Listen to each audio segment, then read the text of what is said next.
নমস্কাৰ আপোনালোক সকলোকে মোৰ ইউটিউব চেনেল ডিপি ইনফো ইনগাইডৰ এই গুৰুত্বপূৰ্ণ ভিডিঅ'টোলৈ স্বাগতম জনাইছোঁ।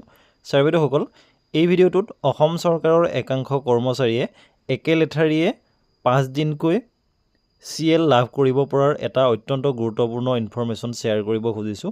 আশা কৰিছোঁ আপোনালোকে ভিডিঅ'টো শেষলৈকে চাই ইনফৰমেশ্যনখিনি ভালদৰে জানি ল'ব আৰু ভিডিঅ'টো সকলোৰে লগত শ্বেয়াৰ কৰিব যাতে সকলোৱে এই বিষয়ে জ্ঞাত হ'ব পাৰে। তেনেহ'লে আহকচোন ভিডিঅ'টোৰ মূল কথাখিনিলৈ আগবাঢ়োঁ। ছাৰ বাইদেউসকল, এইখন হৈছে অসম চৰকাৰৰ জেনেৰেল এডমিনিষ্ট্ৰেশ্যন ডিপাৰ্টমেণ্টৰ তৰফৰ পৰা জাৰি কৰা এখন অত্যন্ত গুৰুত্বপূৰ্ণ নটিফিকেশ্যন। যিহেতু আপোনালোকে জানে যে অহা 31 জানুৱাৰীৰ পৰা 5 দিনীয়া কাৰ্যসূচীৰে অসম সাহিত্য সভাৰ অধিৱেশন অনুষ্ঠিত হ'ব পাঠশালাত।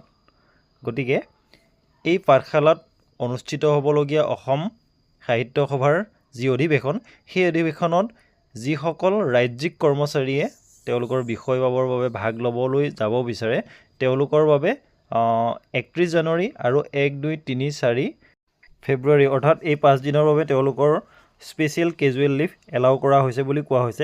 আৰু যিসকল কৰ্মচাৰী বা বিষয়াই আগন্তুক ইলেকশ্যন তথা ফ্লেগশ্বিপ প্ৰগ্ৰেম ইমপ্লিমেণ্টেশ্যনৰ সন্দৰ্ভত জড়িত হৈ আছে তেওঁলোকে বিভাগীয় ঊৰ্ধ্বতন কৰ্তৃপক্ষৰ পৰা স্পেচিয়েলি পাৰ্মিশ্যন ল'ব লাগিব বুলি কোৱা হৈছে। গতিকে ছাৰ বাইদেউসকল, এই গুৰুত্বপূৰ্ণ কথাখিনি এই ভিডিঅ'টোৰ জৰিয়তে জনাবলৈ চেষ্টা কৰিলোঁ।